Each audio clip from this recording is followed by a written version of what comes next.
मैं रवीश कुमार। राष्ट्र के नाम संदेश, संदेश भले राष्ट्र के नाम पर था दरअसल प्रधानमंत्री के नाम ही। और उनके नाम संदेश यह था कि अपनी नाकामी पर पर्दा डालने के लिए तथ्यों को इधर उधर कर तर्क गढ़ने से भले ही गलती छिप जाती है, लेकिन हमेशा के लिए ओझल नहीं होती है। जब जब पर्दा हटता है तब तब गलती दिखाई दे जाती है। राष्ट्र के नाम संदेश से यही हुआ। काश कोई इंटरनेट का महारथी प्रामाणिक रूप से पकड़ पाता कि मौजूदा टीका अभियान की नाकामी को छिपाने के लिए पल्स पोलियो का उदाहरण सबसे पहले कब और कहां पर अवतरित होता है, तो आपको दिलचस्प जानकारी मिलती कि कैसे व्हाट्सएप यूनिवर्सिटी से शुरू हुआ एक लॉजिक तर्क बीजेपी के नेताओं के बयान से होते हुए प्रधानमंत्री के भाषण तक पहुंचता है। तो आपको दिखता कि तर्क और तथ्य गढ़ने की प्रक्रिया कहां से शुरू होती है और कैसे सभी एक लाइन में नजर आते हैं, सब एक ही बात बोलते हैं। कई बार तर्क ऊपर से चलता हुआ नीचे जाता है, लेकिन इस मामले में तर्क नीचे से होता हुआ राष्ट्र के नाम संदेश में पहुंचा है। यानी तर्क का ट्रायल पहले कर लिया जाता है, फिर उसके बाद भाषण का डोज दिया जाता है। मैं यह तो नहीं बता सकता कि प्रधानमंत्री का भाषण कौन लिखता है, लेकिन उनके भाषण में कुछ बातें कहां से चलकर आई हैं, उन रास्तों पर आपको जरूर ले जा सकता हूं। ये कुछ फेसबुक पेज हैं जिनके नाम आज की राष्ट्रीय राजनीति के अनुकूल रखे गए हैं। कट्टर हिंदू हो तो ज्वाइन करो, भगवाए हिंद, we support Narendra Modi, we support NaMo, we support BJP India, अब की बार फिर योगी सरकार 2022 ब्रैकेट में भगवा की शान, हिंदू धर्म संसद हिंदुओं की शान योगी, देश की पहचान मोदी, अखंड भारत देश की पुकार, हिंदू राष्ट्र, पप्पू के राजनीतिक व्यंग्य। इस तरह के कई फेसबुक पेज बने हुए हैं जिनसे समझा जा सकता है कि बीजेपी और हिंदुत्व के समर्थक हैं। इन सब पन्नों पर पल्स पोलियो का तर्क अवतरित होता है, अपीयर होता है। पहली बार किस तारीख को आता है यह तो बताना मुश्किल है, लेकिन 19 मई के आसपास से यह तर्क जोर पकड़ने लगता है। आरएसएस राष्ट्रीय स्वयंसेवक संघ फेसबुक पेज है, संघ का आधिकारिक पेज नहीं है, लेकिन ऐसा ही नाम है। इस पेज पर लिखा है कि जिनके बाप दादा ने पोलियो की 2 बूंद पिलाने में 25 साल से ज्यादा लगा दिए, वो कहते हैं कि 6 महीने में सबको वैक्सीन लग जाए। 23 मई का यह पोस्ट है।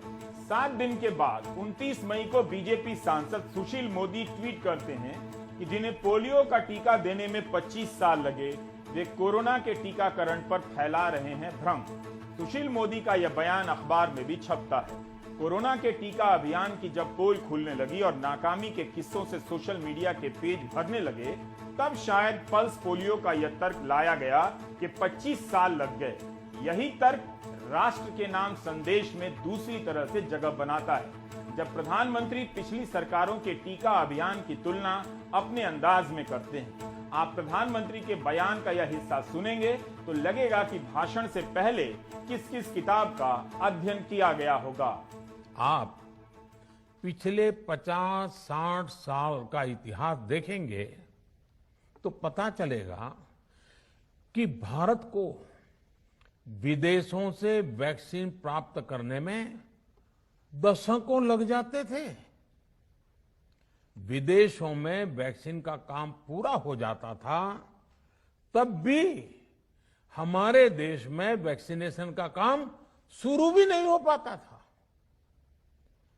पोलियो की वैक्सीन हो, स्मॉल पॉक्स, जहां गांव में हम इसको चेचक कहते हैं, चेचक की वैक्सीन हो, हेपेटाइटिस बी की वैक्सीन हो, इनके लिए देशवासियों ने दशकों तक इंतजार किया था।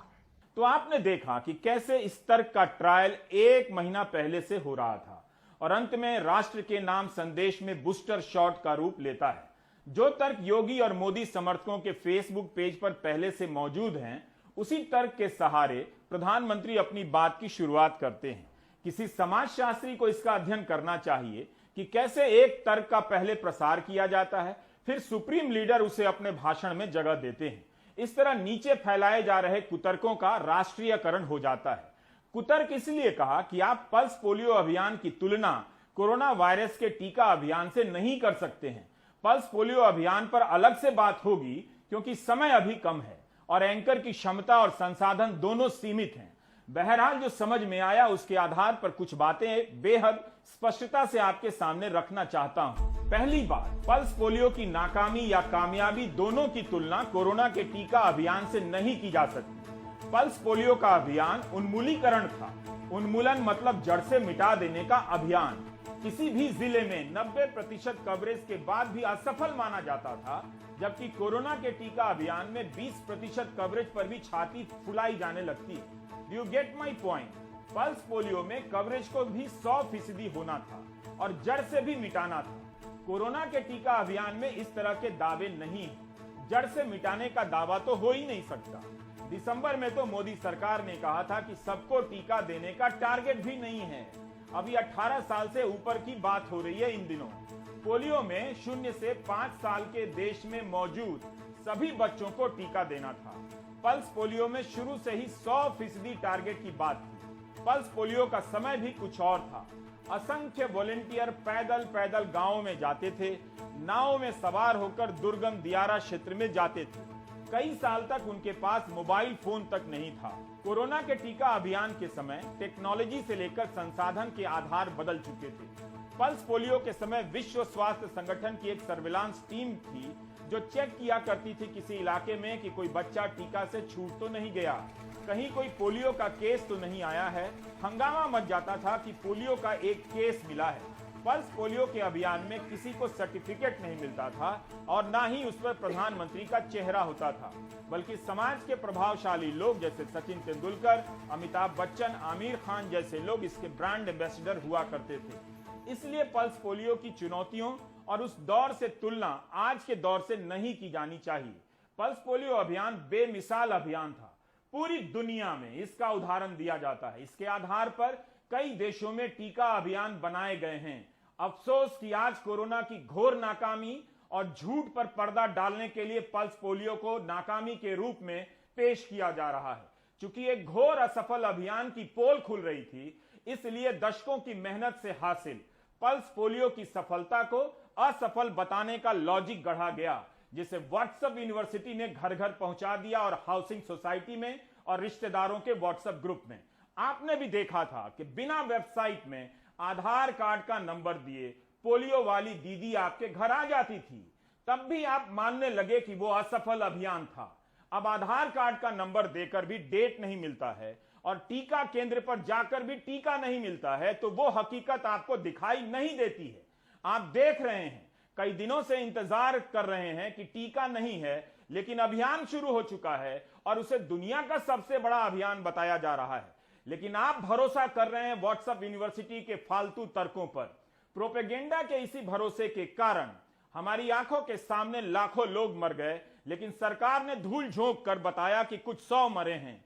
आलम यह है कि अखबार बता रहे हैं कि मरने वालों की संख्या का सरकारी दावा झूठ है, सत्य से बहुत दूर है। लेकिन आपको राहत इस बात से मिल रही है कि पल्स पोलियो फेल था। आप नागरिक उस फेल विद्यार्थी की तरह हैं जो इस बात से खुश होता है कि इस बार का रिजल्ट खराब था और बहुत सारे बच्चे फेल हुए हैं। इसलिए आपको मरने वालों की संख्या छिपाने वाली बात में कुछ भी गलत नहीं लगा।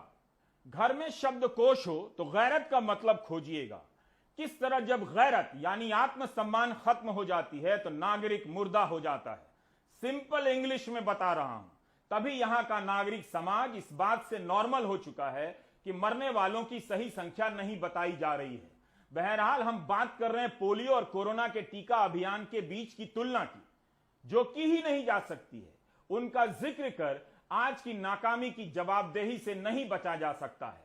हमारे देश ने, देश के वैज्ञानिकों ने ये दिखा दिया कि भारत बड़े बड़े देशों से पीछे नहीं है। आज जब मैं आपसे बात कर रहा हूं तो देश में 23 करोड़ से ज्यादा वैक्सीन की डोज दी जा चुकी है। 23 करोड़। भाषण सुनकर लगेगा कि पल्स पोलियो एक नकारा, एक अधूरा अभियान था। इस वक्त कोई बड़ी सी कामयाबी हासिल की जा रही है। जो बात प्रधानमंत्री और आईटी सेल ने नहीं बताई, उसे बता रहा हूं। 2013 मार्च में global health science and practice journal में एक पेपर छपा। इसमें बताया गया है कि 1998 में भारत ने एक दिन में 13.4 करोड़ बच्चों को पोलियो का ड्रॉप दिया था। एक दिन में 2011 में 2 दिनों के राष्ट्रीय टीकाकरण अभियान के तहत 23 लाख टीका लगाने वाले कार्यकर्ताओं ने कुल 17.2 करोड़ बच्चों को टीका लगाया था, ड्रॉप दिया था। फरवरी 2012 की एनडीटीवी की रिपोर्ट है। 2 दिनों के राष्ट्रीय अभियान के तहत 17 करोड़ बच्चों को पोलियो का ड्रॉप दिया गया। क्या आप अब भी पल्स पोलियो को खराब बताना चाहेंगे? 2 दिन में 17.2 करोड़ बच्चों को इस देश में ड्रॉप दिया जा चुका है। यह हमारा रिकॉर्ड है। आज की सरकार होती तो पोलियो ड्रॉप की दोनों बूंदों को जोड़कर बताती कि 34 करोड़ से अधिक ड्रॉप दिए गए हैं। बच्चों की नहीं संख्या बताती, ड्रॉप की संख्या बताती। व्हाट्सएप यूनिवर्सिटी से बाहर निकलिए प्लीज, देखिए कि खराब तैयारी के कारण आपके अपने किस तरह मार दिए गए। अस्पताल में ऑक्सीजन की सप्लाई बंद हो गई थी, बेड नहीं मिल रहे थे, तब भी कोई कैसे कह सकता है कि हमारी तैयारी थी? 10 साल पहले भारत ने 2 दिन में 17 करोड़ बच्चों को पोलियो ड्रॉप देने की क्षमता हासिल कर ली थी। तब जब डिजिटल इंडिया नहीं था, दशकों मेहनत से भारत ने इतना बड़ा नेटवर्क तैयार किया कि 2 दिन में 17 करोड़ बच्चों को पोलियो ड्रॉप दिए गए। जस्ट इमेजिन इन इंग्लिश, और if you like, imagine it in Bangla. Bangla is a great language for imagining hard reality. Seriously, क्या पोलियो टीका से जुड़े नेटवर्क का इस्तेमाल हुआ इस टीका अभियान में? उनके किसी एक्सपर्ट से पूछा गया? हम नहीं जानते। कहीं आपने चर्चा सुनी? प्रधानमंत्री ने यह नहीं बताया कि जब टीका नहीं था तब टीका का उत्सव का ऐलान क्यों किया गया और उसका रिजल्ट क्या निकला।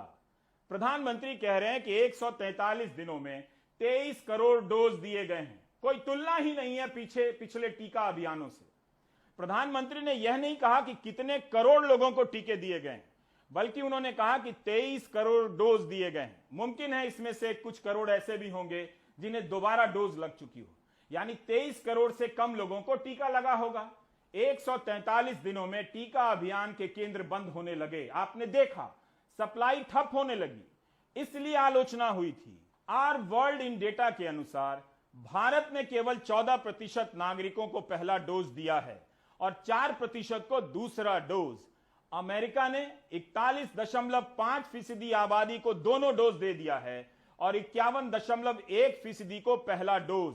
जर्मनी ने 20.6% आबादी को दूसरा डोज दे दिया है और 45.1% को पहला डोज।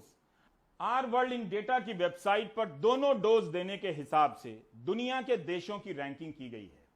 इस हिसाब से भारत 111वें स्थान पर है, बताया प्रधानमंत्री ने। इसमें कई देश ऐसे हैं जो भारत से बहुत गरीब हैं और छोटे हैं, लेकिन वे भारत से आगे हैं, जैसे Brazil, Mexico, Peru, Indonesia, Ireland, Colombia, Kazakhstan, Bulgaria और डोमिनिकन रिपब्लिक। आपने देखा होगा, आमतौर पर दुनिया की 5 बड़ी अर्थव्यवस्थाओं में भारत के गिने जाने को लेकर ढिंढोरा पीटने वाली सरकार अपनी तुलना टीकाकरण के मामले में अमेरिका, जर्मनी, फ्रांस और चीन से नहीं करती है। क्यों नहीं करती है?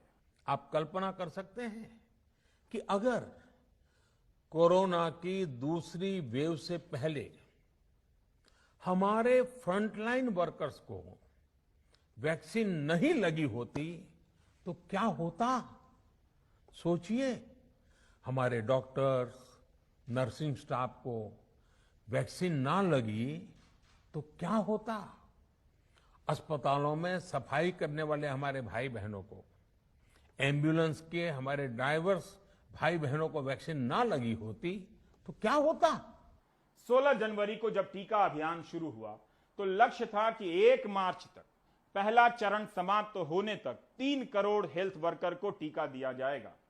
यह अपने आप में बहुत छोटा सा टारगेट था। क्या पूरा हुआ? नहीं पूरा हुआ। पहला चरण समाप्त होने के 1.5 महीने बाद टाइम्स ऑफ इंडिया में सुष्मी डे की रिपोर्ट छपती है, जिसमें बताया जाता है कि 19 अप्रैल तक केवल 1 करोड़ 11 लाख हेल्थ वर्कर को ही टीके का दोनों डोज दिया जा सका था। लक्ष्य का 37%, 91 लाख हेल्थ वर्कर को ही पहली डोज लगी थी। 1 मार्च को पहला चरण खत्म होने के 1.25 महीने बाद तक सरकार 50% लक्ष्य भी पूरा नहीं कर सकी। यानी सरकार हेल्थ वर्कर को भी पूरी तरह से टीका नहीं दे सकी। दुनिया का सबसे बड़ा टीका अभियान बार बार दोहराया गया, लेकिन जब शुरू हुआ तो यह पता ही होगा कि टीका बनाने वाली कंपनियां कम हैं, सबको पता था दुनिया में। लेकिन उन्हीं कम कंपनियों से कई देशों ने 2020 में ही लाखों करोड़ों डोज खरीदने के ऑर्डर दे दिए। भारत ने क्यों नहीं दिया? क्या सरकार को पता नहीं था कि भारत की इन दो कंपनियों के टीका उत्पादन की क्षमता कितनी है? फिर भारत ने इन्हीं दोनों पर भरोसा क्यों किया? 9 मई को सुप्रीम कोर्ट में सरकार ने बताया है कि भारत बायोटेक की क्षमता 90 लाख डोज की है एक महीने में, जिसे बढ़ाकर 2 करोड़ डोज प्रति माह किया गया है। जुलाई 2021 तक उम्मीद है कि प्रति माह 5.5 करोड़ डोज उत्पादन करने की क्षमता हो जाएगी। 11 मई को 2 दिन बाद सूत्रों के हवाले से छपी एक खबर में सीरम इंस्टीट्यूट ने सरकार को बताया है कि अगस्त तक 10 करोड़ डोज बनने लगेंगे और भारत बायोटेक ने कहा कि 7.8 करोड़ डोज बनने लग जाएंगे। आज पूरे विश्व में वैक्सीन के लिए जो मांग है, उसकी तुलना में उत्पादन करने वाले देश और वैक्सीन बनाने वाली कंपनियां बहुत कम है, इन्हीं गिनी हैं। कल्पना करिए कि अभी हमारे पास भारत में बनी वैक्सीन नहीं होती तो आज भारत जैसे विशाल देश में क्या होता।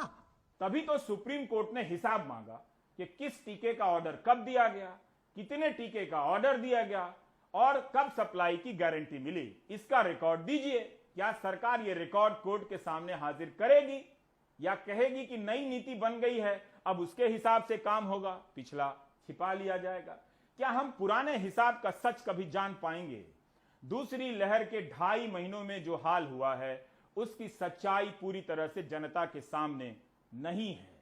जो लोग वैक्सीन को लेकर आशंका पैदा कर रहे हैं, अफवाहें फैला रहे हैं, वो भोले भाले भाई बहनों के जीवन के साथ बहुत बड़ा खिलवाड़ कर रहे हैं। शायद प्रधानमंत्री को याद होगा कि इसी 26 मई को देश में डॉक्टरों की सबसे बड़ी संस्था आईएमए ने उन्हें एक पत्र में ऐसी ही अफवाहों के प्रति चेतावनी दी थी। दरअसल इससे पहले रामदेव का एक बयान सोशल मीडिया में वायरल हुआ था, जिसमें वो कह रहे थे कि 1000 डॉक्टर कोरोना के टीके की 2 डोज लेने के बावजूद कोविड से नहीं बच सके।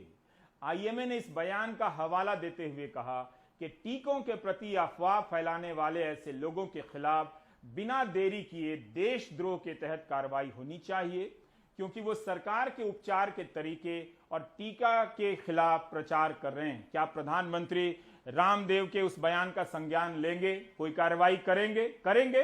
वैसे इससे पहले उनकी ही पार्टी के कई नेता गोबर से लेप लगाकर गौमूत्र पार्टी कर कोरोना को भगाने का दावा कर रहे थे। तब प्रधानमंत्री ने क्या किया, उस पर उनकी राय क्या है? खैर चलिए अब टीकाकरण के हाल का जायजा लेते हैं, जो सभी राज्यों के लिए एक चुनौती है। लोग अभी भी झिझक रहे हैं, लेकिन यह याद रखना चाहिए कि उससे कहीं ज्यादा बड़ी संख्या में लोग टीके की मांग कर रहे हैं। टीका लगवाना है, करना प्रकाल अपना आधार लेके जाओ, खाना खा के लगवाए, बुखार से वो बीमारी न हो जाए। कोरोना नहीं होगा ना, टीका लगवाना न हो तो आपके परिवार में न हो किसी के। हाँ हमको भाई दे भाई ना डराना की जरूरत नहीं है। सब कोई तो आपके परिवार का, आपके गाँव का, मोहल्ले का सब कोई तो लगवा रहा है। लगवाओ दे, हम चलो लगवा देंगे, कोई परेशानी नहीं होगी। नहीं आप साथे का हम गलती भूल गए, वो जरूरी है ना। तो फिर नहीं तो रोग कंट्रोल कैसे होगा कोरोना, बताओ। अब एक लोग कंट्रोल हो चाहे ना हो, हमका मरे के मर जाए।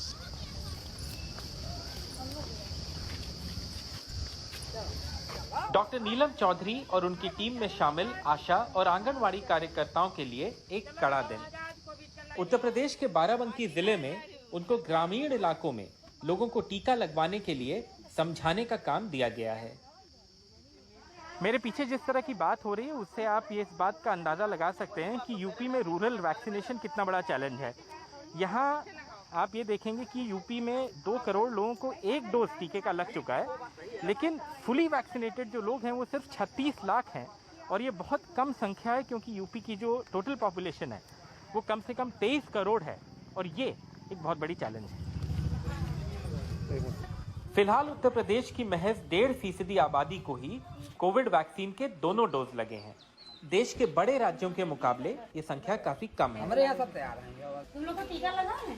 अरे लोग भी अभी कहाँ लगे? उत्तर प्रदेश सरकार के नए अभियान में कोशिश ये है कि जून में 1 करोड़ नए लोगों को टीका दिया जा सके।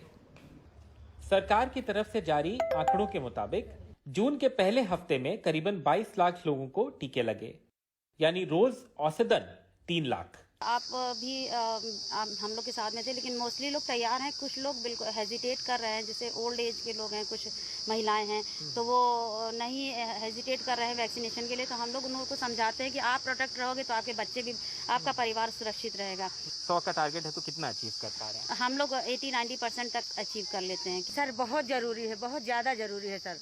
पूरा 100 के 100% हमें लगता है कि जरूरी है, क्योंकि सबके घर में छोटे छोटे बच्चे हैं, गरीब परिवार है, और वो अगर किसी को एक बीमारी लग गई तो पूरा परिवार झेल जाता है।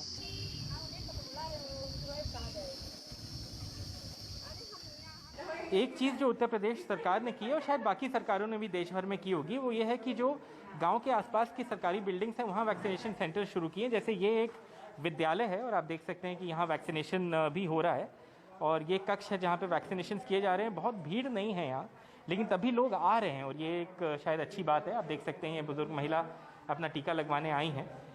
शायद इसलिए भी उतनी भीड़ नहीं है क्योंकि अभी 18 से ऊपर के लोगों का वैक्सीनेशन यहाँ शुरू नहीं हुआ है, 44 से ऊपर के ही लोगों का हो रहा है और इसलिए शायद भीड़ नहीं है। और एक चिंता का भी विषय है, इधर अगर आप देखें तो कुछ लोग हैं जो अपना टीका लगवा चुके हैं और यहाँ 30 मिनट जो वेट करना होता है कर रहे हैं। ये बुजुर्ग व्यक्ति, वो महिला, ये सब लोग यहाँ पे हैं। लेकिन ये जो दृश्य हैं रूरल इंडिया के, इससे आपको पता लगता है कि रूरल वैक्सीनेशन कितना बड़ा चैलेंज है यूपी जैसे राज्य के लिए।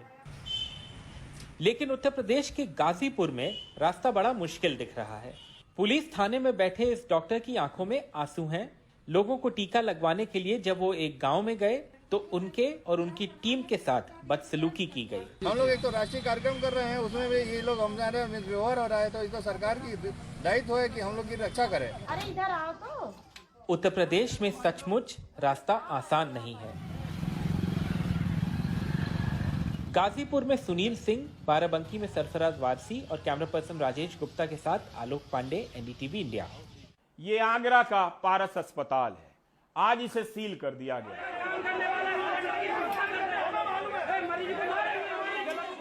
यहां भर्ती 55 मरीजों को दूसरे अस्पताल में शिफ्ट किया गया है। अस्पताल पर महामारी अधिनियम के तहत मुकदमा किया गया है। पिछले साल भी इसी अधिनियम के तहत मुकदमा किया गया था, लेकिन उसके बाद भी इस साल इस अस्पताल को कोविड अस्पताल का दर्जा दिया गया। अस्पताल के मालिक डॉक्टर अरिंजय जैन का एक वीडियो वायरल हुआ है। उसमें डॉक्टर अरिंजय जैन साफ साफ कहते सुने जा सकते हैं कि अस्पताल में ऑक्सीजन खत्म होने वाला था, तो हमने देखा कि जिनकी ऑक्सीजन बंद हो सकती है उन्हें छांटो, मॉक ड्रिल करके देख लो, समझ जाएंगे कौन सा मरेगा कौन सा नहीं मरेगा। उन्हीं के शब्द हैं। एक मॉक ड्रिल करी और 22 मरीज बोल गए। बोल गए का तो यही मतलब होता है कि कोई मर गया।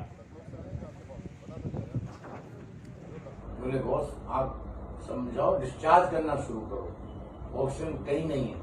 मुख्यमंत्री नहीं मंगा सकता ऑक्सीजन, आपको बता दूं सिचुएशन। मोदी नगर ड्राई हो गया, हमारे हाथ पैर फूल गए। हमने भैया फिर कुछ लोगों को व्यक्तिगत तौर पर समझाना शुरू किया, भाई समझो बात। कुछ लोग समझदार भी थे उसमें, जो भी पेंडुलम बने रहे, नहीं जाएंगे मैंने कोई नहीं जा रहा, सोचना मत लगाओ, छोड़ो। अब वो छांटो जिनकी ऑक्सीजन बंद हो सकती है, जो बिल्कुल ही डेडलाइन पे है। एक ट्रायल मार दो दोपहर में, एक मॉक ड्रिल करके देख लो, समझ जाएंगे कौन सा मरेगा कौन सा नहीं मरेगा। सही बात है। एक मॉक ड्रिल करी हमने सुबह 7 बजे, मॉक ड्रिल हुई, सब दोषी नंबर। ये किसी पता नहीं, ये मॉक ड्रिल कराई सुन करके सबके, फिर छट गए 22 मरीज, तुरंत खोल दिए थे।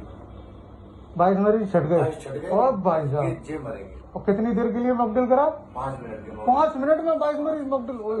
छटपटा गए, नीले पड़ने लगे। ओहो। 22 की मॉकड्रिल में 22 छट गए, हम चलो जो बचे 74 बचे। सही बात है। महीने टाइम मिल जाएगा। फिर वो दी सलाह कि अपना अपना सिलेंडर लाओ तामीरदारों से। कुछ लोग उसमें सबसे बड़ा प्रयोग यही रहा। सबसे बड़ा प्रयोग यही रहा। डॉक्टर अरिंजय जैन ने माना है कि वीडियो उन्हीं का है, तभी उन्होंने उसी आधार पर सफाई दी है। लेकिन जिस तरह से कह रहे हैं वो भयानक है। मॉक ड्रिल होने पर 22 मरीज बोल गए का क्या मतलब निकाले? आगरा के सीएमओ जांच कर रहे हैं और 2 दिन के भीतर रिपोर्ट देंगे। लेकिन यह कितनी भयानक बात है। ऐसा कौन सा मॉक ड्रिल 5 मिनट के लिए किया गया कि मरीज नीले पड़ने लगे और बोल गए? जो भी पेंडुलम बने रहे, नहीं जाएंगे नहीं जाएंगे, मैंने कोई नहीं जा रहा, छोड़ दिमाग मत लगाओ, छोड़ो। अब वो छांटो जिनकी ऑक्सीजन बंद हो सकती है, जो बिल्कुल ही डेडलाइन पे है। एक ट्रायल मार दो दोपहर में, एक मॉक ड्रिल करके देख लो, समझ जाएंगे कौन सा मरेगा कौन सा नहीं मरेगा। सही बात है, सही बात है। बताइए, इस तरह से तो बात हो रही है। डॉक्टर कह रहे हैं कि दिमाग मत लगाओ, उनको छांटो जिनकी ऑक्सीजन बंद हो सकती है।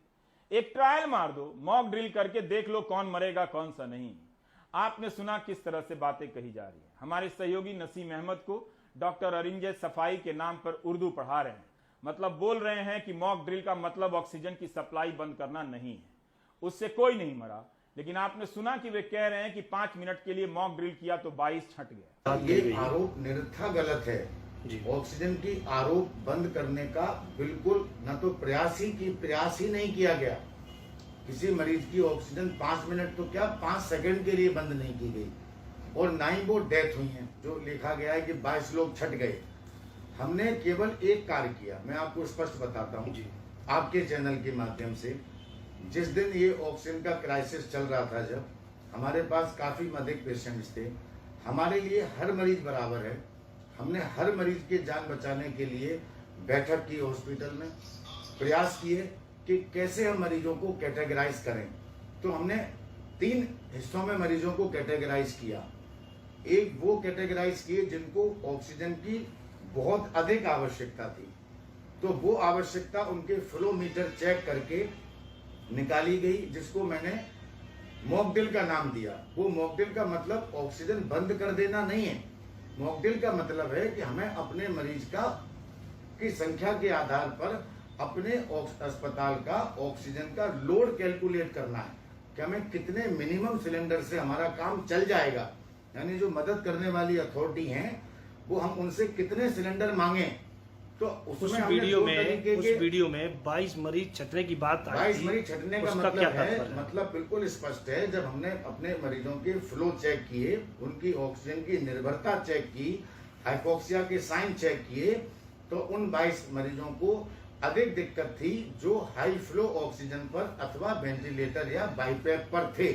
दोनों वीडियो में अरिंजय अलग अलग बातें कर रहे हैं। वायरल वीडियो में साफ साफ कह रहे हैं कि 5 मिनट के लिए ट्रायल किया गया तो मरीज बोल गए।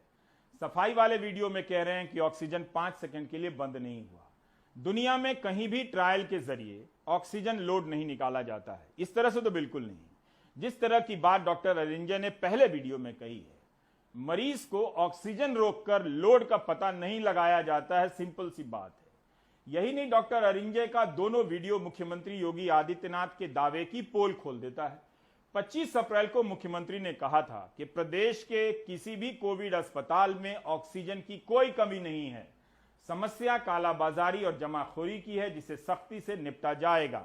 हम IIT कानपुर, IIM लखनऊ और IIT BHU के साथ मिलकर ऑक्सीजन का एक ऑडिट करने जा रहे हैं ताकि इसकी उचित निगरानी हो सके। ये यूनिवर्सिटियां अपनी रिपोर्ट जरा बता दें। लेकिन अरिंजय साफ साफ कह रहे हैं कि ऑक्सीजन की सप्लाई उनकी नहीं है, दूसरे जिले के अस्पतालों में भी कम हो गई थी।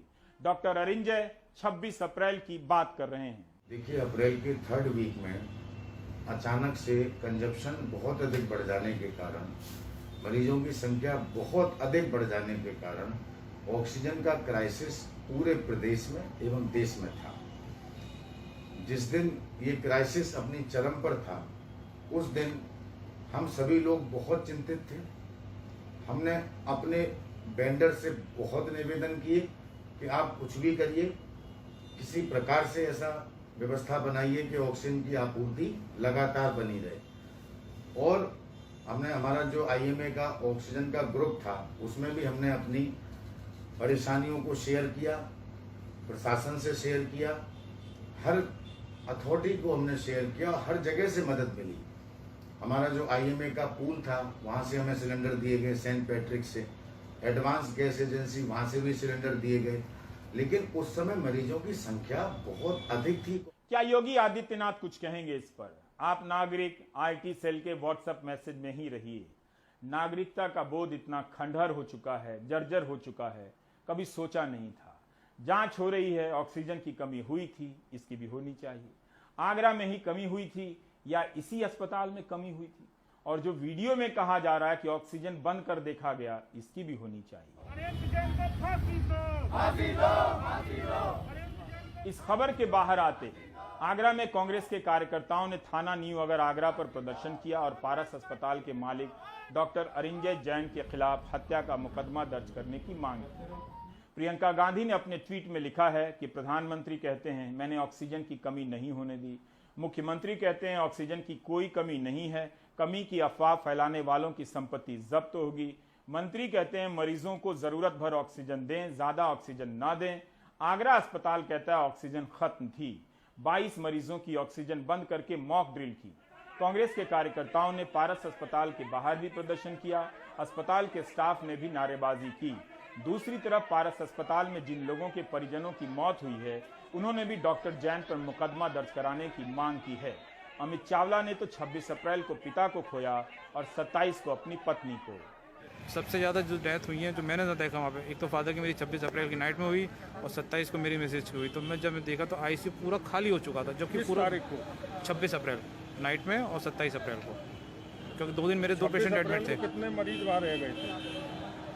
मैंने बताया ना कि ऑक्सीजन की वजह से ऑलमोस्ट एक एक करके ऐसे लग रहा था जैसे कि झड़ते चले जा रहे हो सारे मरीज। मैं तो देखता जा रहा था सब रूम से खाली होते चले जा रहे थे, सब एक दूसरे से। तो खाली हो रहे थे या डेथ हो रही थी? डेथ हो रही थी, खाली से मतलब डेथ हो रही थी। मेरे सामने कम से कम 5-6 मरीज तो मेरे सामने गए थे, क्योंकि वो कह रहे थे भाई साहब हमें ऑक्सीजन दे दो, अपना सिलेंडर उठा के हमको दे दो। मैं सबके हाथ जोड़ा था, मैं किसी को ऑक्सीजन नहीं दे सकता, तो मेरी मिसेज को खुद जरूरत है अभी इस समय तो ऑक्सीजन की। बट अनफॉर्चुनेटली उसके साथ भी ऐसा हुआ कि वो एकदम उसको अटैक आया, वो मेरे सामने मेरे हाथ में उसने दम तोड़ दिया। इसलिए बार बार कहता हूं कि पूरे साल हमें उन 2.5 महीनों में लौटते रहना होगा जिसमें लोग मरे थे और मारे भी गए थे।